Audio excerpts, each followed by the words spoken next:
This screencast is the Exam 1 review for the Spring 2020 Organic Chemistry 2 course. The exam consists of 30 questions with multiple choices A, B, C, or D. Question 1 asks, what is the IUPAC name for the following compound? We see we have an alcohol functional group and nothing else present. So the parent is going to be an alcohol, and we want to minimize where that OH group occurs. So if we start numbering here, we have 1, 2, 3, 4, 5, 6. So we're looking for a hexanol derivative, and you can see from these choices A, B, and C are not hexanol, so the correct answer is D. Question 2 is asking, what is the IUPAC name for the following compound? We have an alcohol, and we have a bromide. The alcohol takes precedent, so that's going to get the lowest numbering in the parent. So we need to label the ring accordingly. So 1, 2, 3, 4. So B, bromo, comes before methyl. So we should have 4 bromo, 2 methyl cyclohexanol. So the correct answer for this is going to be A. Question 3 is, what is the IUPAC name for the following compound? Again, we have an alcohol and we have an alkyne.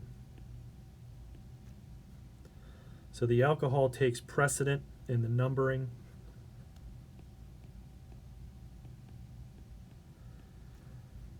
So the alkyne should start at 3, and the alcohol should be at 2, so we can eliminate C and D as the distractors. So the next thing we do, we see position 2 has stereochemistry, so we need to determine R or S for that.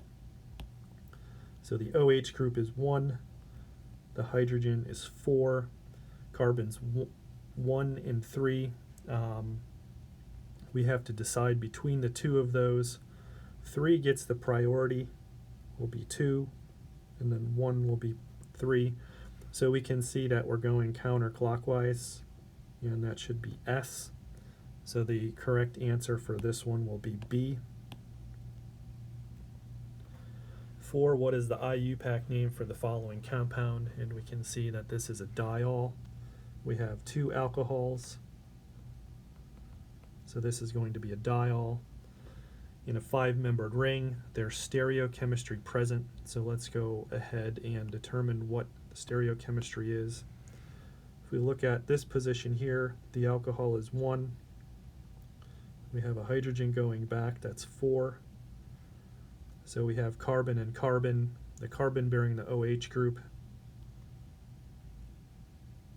is going to be 2, this will be 3. So this carbon is going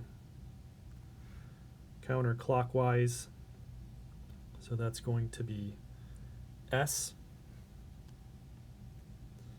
If we look at the other carbon bearing the OH group, again, the hydroxyl group will be 1, the hydrogen will be 4, the carbon bearing the OH group will be 2, that will be 3.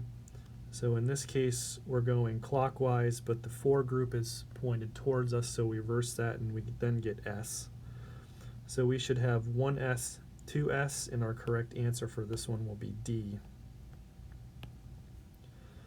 Question 5 is asking us to identify the type of bonding between molecules of an alcohol. So in general, what is the structure of an alcohol? Has the hydroxyl group. So the main intermolecular interaction between them will be hydrogen bonding. That will be C. Question 6 says, which one of the following alcohols is the most acidic? So if we look at these structures, we have OH, OH, OH. 4 does not have any alcohol, so that is a distractor. So now we're determining we have a secondary alcohol, and then this alcohol in compound 1 is primary because it's part of an alkene. It's called an enol, and that's going to be the most acidic. So you really can't differentiate between 2 and 3. So that leaves you A as the best choice. 7 says, which one of the following compounds will have the highest boiling point? So if you identify the functional groups, you have an alcohol, you have an ether, you have a chloride, and you have another ether. So we have 2 ethers, we can eliminate those. We can eliminate the chloride. The correct answer is the alcohol because of H bonding. And again, for boiling point, you're looking at intermolecular interactions between the molecules. What keeps them in the condensed phase that you have to put heat in to vaporize? The chloride does not have that. The ethers do not have that. So A is the best choice for 7.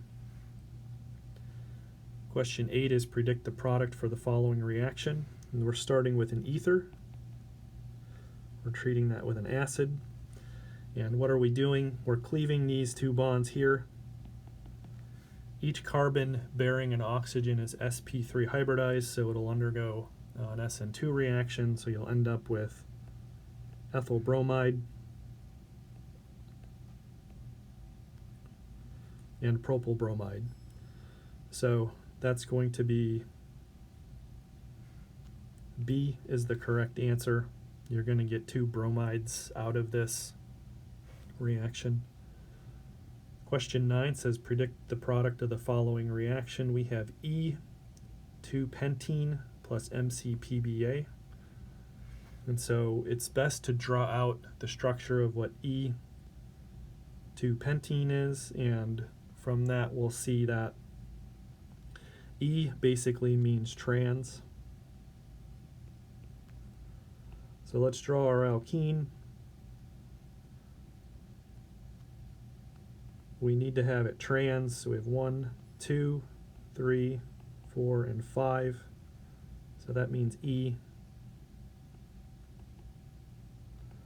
We know that MCPBA is a syn addition of oxygen to get the epoxide.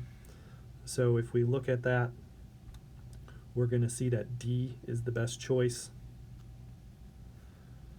If we look at structure 1 and we count 1, 2, 3, 4, 5, that actually comes from the Z isomer. If we do choice 2 here, we have 1, 2, 3, 4, 5, 6, 7. That's too many carbons. What about 3? 1, 2, 3, 4, 5, 6, 7. Again, that's too many carbons as well. So you can eliminate some of those distractors to begin with by not even sort of considering what the product is.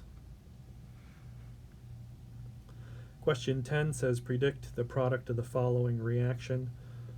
Cyclopentene epoxide plus acid. So cyclopentene epoxide would be this. You're treating that with acid. So what are we looking to do? 4 is actually an intermediate in the mechanism, so that one's not correct.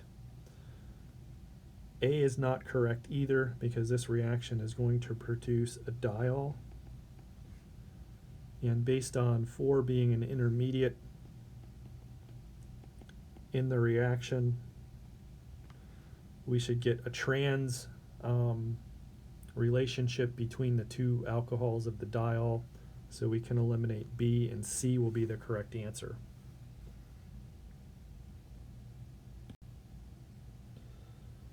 (11) says predict the product for the following reactions. Again, this is an epoxide opening. So we have epoxide under acidic conditions. So we're going to consider an SN1 type mechanism. And of the epoxide, if we consider each carbon bearing an oxygen as an alcohol, we have tertiary versus secondary. So the solvent methanol should add at the tertiary position, and it's going to open the ring anti to where the existing oxygen is. So we can eliminate 1 and 3 because they don't have OHs at the secondary position. We can eliminate 4 because it doesn't incorporate the methanol into the molecule, and that's going to leave us with 2 is the correct answer, which would be B.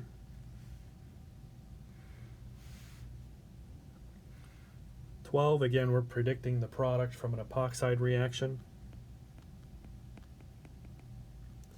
We're treating that with a good nucleophile. So this is an SN2 reaction. So the epoxide has to be opened 180 degrees from the existing CO bond. So you need an anti-relationship or trans relationship between the cyanide and the OH. So we can eliminate choice A, there's no cyanide in the molecule. We can eliminate 4, there's 2 cyanides. We can eliminate 2 because there's a cis relationship between them. So C is going to be the correct answer for 12. 13 says, which of the following is a primary amine? So the correct answer for this one is going to be A. A primary amine has to have an NH2 group. That's what you're looking for.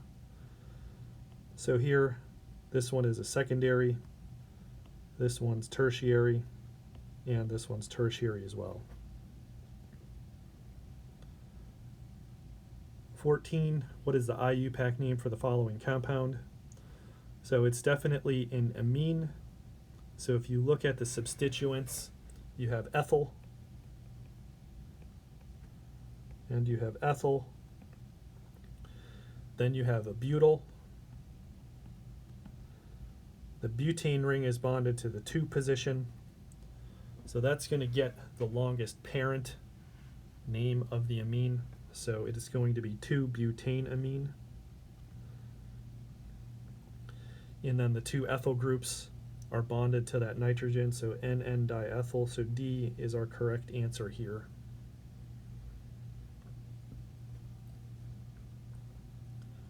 15 states, which of the following compounds is most soluble in water? So again, water is H2O. You're looking for things that can hydrogen bond as both a donor and acceptor. So 3 is only a donor, or excuse me, an acceptor. It doesn't have any H bonds. So then we're comparing a secondary amine versus a primary. So for this one, B is going to be the correct answer because that can be both a donor and an acceptor. So 16 states, arrange the following compounds in order of decreasing strongest to weakest basicity. So you want the strongest base, and again, a base is the availability of a lone pair to abstract a proton. When we look at these, we have 1, 2, and 4 are all aniline derivatives. 3 is an amide, so that's going to be the weakest. So in the order, 3 has to occur last. So we can eliminate A and B. So now when we're choosing between 1, 2, and 4, they're all going to have the lone pair delocalized into the ring to some extent. This group is an electron withdrawing group, so it's going to tug that lone pair even more so than the others. So that one should be next to the 3 in the order.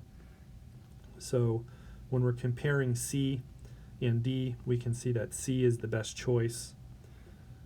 For this one, you have a lone pair here. That actually pushes electron density out. So 2 is going to be the strongest base in this case, and then the aniline itself is the benchmark, so it's 2, 4, 1, 3. For 17, It says chloroquine is used as an antimalarial drug. Rank the 3 nitrogen atoms in order of decreasing basicity. So we have an aniline, we have a pyridine, and we have a tertiary amine. This nitrogen is sp3, this is sp2, this nitrogen is more sp2-like due to resonance.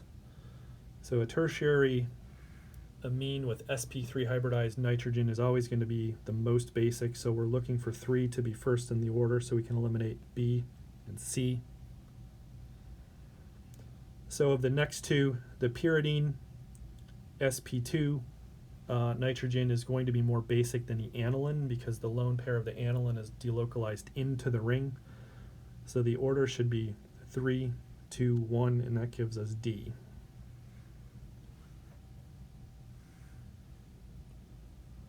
For 18,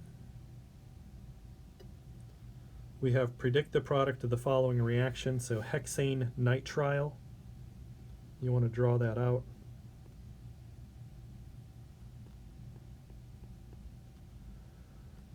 That's going to undergo a reduction because this carbon is at oxidation state 3. So it's going to get reduced across that to give you a primary amine.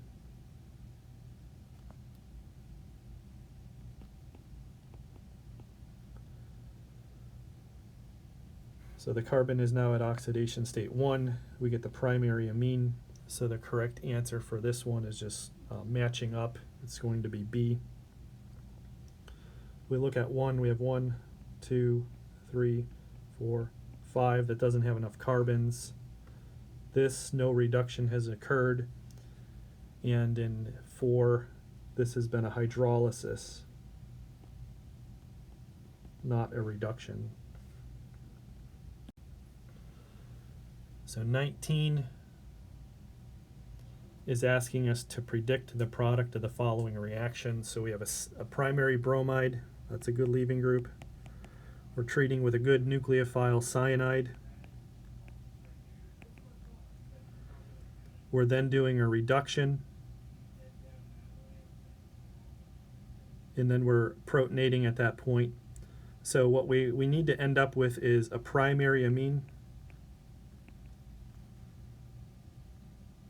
So if we look at these, 1 does not include this extra carbon here. 2 has not accounted for the reduction. 3, or C, is going to be the best answer. This is an amide, and this is an acid. So we're incorporating nitrogen through the cyanide, then doing a reduction to get a primary amine. So for 20, we have a compound with a molecular formula C8H10BRN. Exhibits a singlet worth 2 protons at 1.2 parts per million, a triplet at 2.8 parts per million worth 2 H's, a triplet at 3.0 parts per million worth 2 H's, a doublet at 7.1 worth 2 H's, another doublet at 7.4 for 2 H's in the proton NMR. Its IR spectrum shows 2 medium absorption bands near 3400. What is the structure for this compound? So if we just use the IR data here real quick at 3400, that's telling us that we have an NH2 group. So all of these have NH2, so we cannot eliminate a choice. In problem 21, we're looking at a Hoffman elimination, and we're starting with a primary amine that's going to be permethylated. In step 1, to make the nitrogen into a good leaving group. And then in step 2, we're treating with silver oxide to do elimination. And so we have a choice of which hydrogen is going to be eliminated, and that's going to be from the beta carbon here bearing 3 hydrogens, so that we get the least substituted. So the correct answer for this one is going to be B. Moving on to 22, we have a compound with a molecular formula C6H14O, displays the following IR, NMR, proton NMR, carbon 13 NMR spectra, propose a structure. So just looking at this data, we have 1, 2, 3 unique sets of proton. Carbon, we have 1, 2, 3, 4 unique carbon. If we draw out these individual molecules, so 1-hexanol,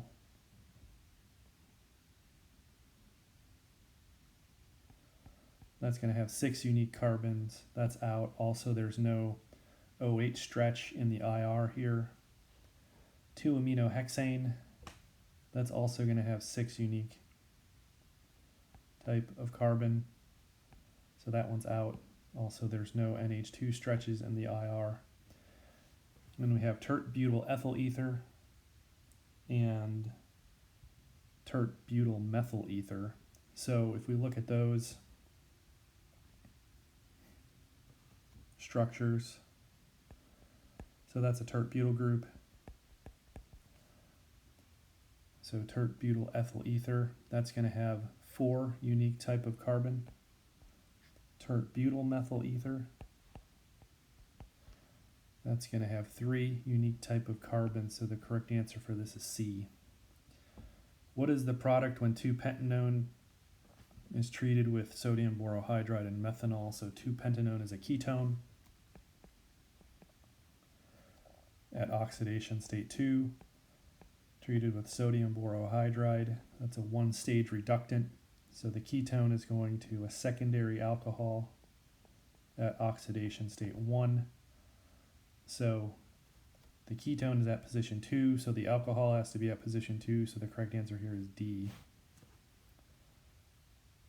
24, which of the following compounds is consistent with the proton decoupled C13 spectrum? So if you count, we're seeing 3 unique type of carbon.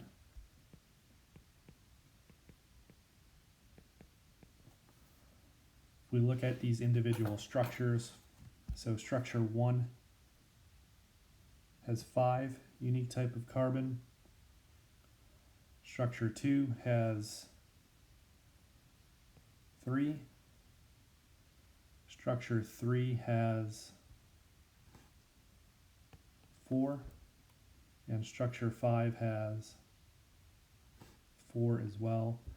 So the correct answer for this one is B. That's simply counting the unique type of carbon. 25, provide the reagents necessary to carry out this transformation. So we're starting with a secondary alcohol at oxidation state 1. It's going to a ketone, so this is an oxidation. So bromine is obviously not involved. Hydrogen would be a reduction. So we have the choice between potassium permanganate, sodium hydroxide, and water. Although that is an oxidant, it will create a diol at the alkene, so that's not the correct reagent. We have sodium dichromate, sulfuric acid, and water, and that's going to make chromic acid, H2CrO4, so the correct answer there is B.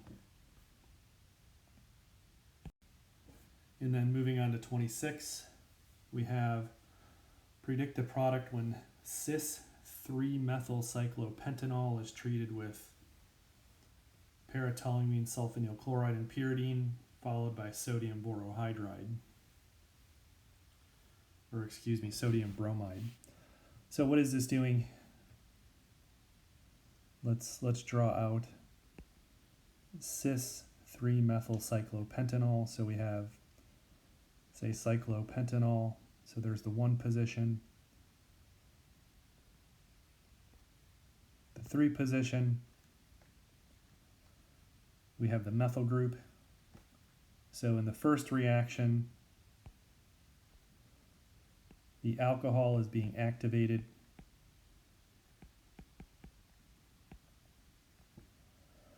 be a good leaving group. And then the second reaction with sodium bromide, we're displacing. That's an SN2 reaction. So for this one, the trans 1-bromo-3-methylcyclopentane is going to be the correct answer, so that's A.